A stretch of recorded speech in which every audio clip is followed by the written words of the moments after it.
اقرار کرنے کے اندر بھی اللہ تعالیٰ کے ساتھ خیانت کا معاملہ کیا، صدقہ خیرات کرنے کے اندر بھی دوغلی پلیسی سے کام لیا۔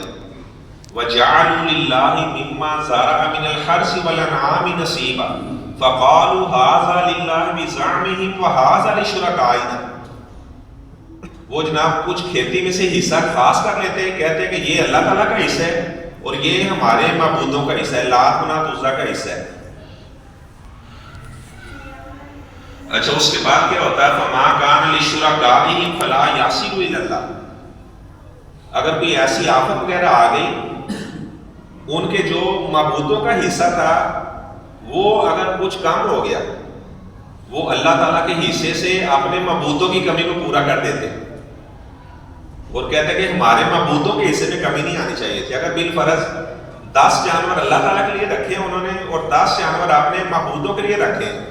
اگر جو ان کے معبودوں کے 10 جانور تھے اگر ان میں سے وہ 4 مار جاتے تو اللہ تعالیٰ کے 10 جانوروں میں سے 4 لے کر ان کے 10 پورے کر دیتے۔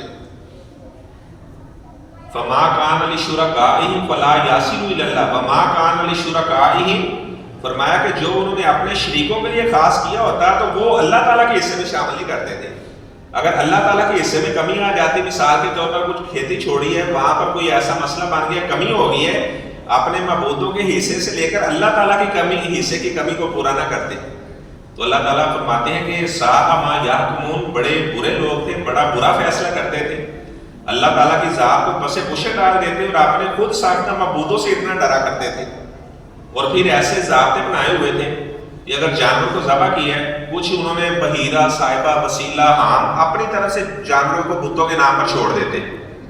اور ان کے جو مجاور وغیرہ ہوتے جو ان درباروں کو چلانے والے ہوتے وہ ان جانوروں سے فائدہ اٹھاتے، کہتے کہ اگر جانور کو ہم نے ذبح کیا ہے تو جو بچہ اگر اس کے پیٹ سے زندہ پیدا ہو گیا ہے تو اسے عورتیں نہیں کھا سکتی، صرف مرد کھا سکتے ہیں۔ وَقَالُوا مَا فِي بُطُونِ هَٰذِهِ الْأَنْعَامِ خَالِصَةٌ لِّأَزْوَاجِنَا خَالِصَةٌ لِّذُكُورِنَا وَمُحَرَّمٌ عَلَىٰ أَزْوَاجِنَا، کہ اگر جانور کو ذبح کیا ہے، بچہ زندہ پیدا ہوا ہے، اس کے پیٹ سے جو نکلے ہے تو کہتے ہیں یہ صرف مرد کھا سکتی، عورتیں نہیں کھا سکتی۔ وَإِن يَكُن مَيْتَةً فَهُمْ فِيهِ شُرَكَاء، اگر جانور کو ذبح کیا ہے، بچہ مردہ پیدا ہوا ہے یا پیدا ہو کر فوراً ہی مار گیا ہے تو کہتے ہیں پھر ہماری عورتیں بھی ہمارے ساتھ کھا سکتی ہیں۔ تو جبکہ اللہ تعالیٰ نے ایسا کوئی ضابطہ نہیں بیان کیا، یہ اپنی طرف سے انہوں نے ضابطے بنائے ہوئے تھے۔ تو اللہ تبارک و تعالیٰ نے فرمایا کہ یہ بہت برے لوگ تھے جنہوں نے صدقہ خیرات کرنے کے اندر بھی اللہ تعالیٰ کے ساتھ شرک کیا۔ اللہ تعالیٰ کا سارا مال دیے وہ اللہ تعالیٰ کا ہے،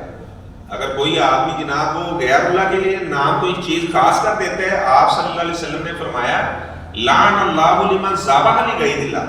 اللہ تعالیٰ کی لعنت ہے ایسے آدمی پر جو غیر اللہ کے نام پر جانور ذبح کرتے ہیں، غیر اللہ کا قرب لینے کے لیے جانور ذبح کرتے ہیں۔ تو اس سورہ میں چونکہ مشرکین مکہ نے جانوروں کو خاص کر رکھا تھا اپنے معبودوں کے لیے، تو اللہ تبارک و تعالیٰ نے اس سورت میں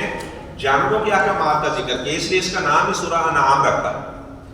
اور اس کے بعد اللہ تعالیٰ ارشاد فرماتے ہیں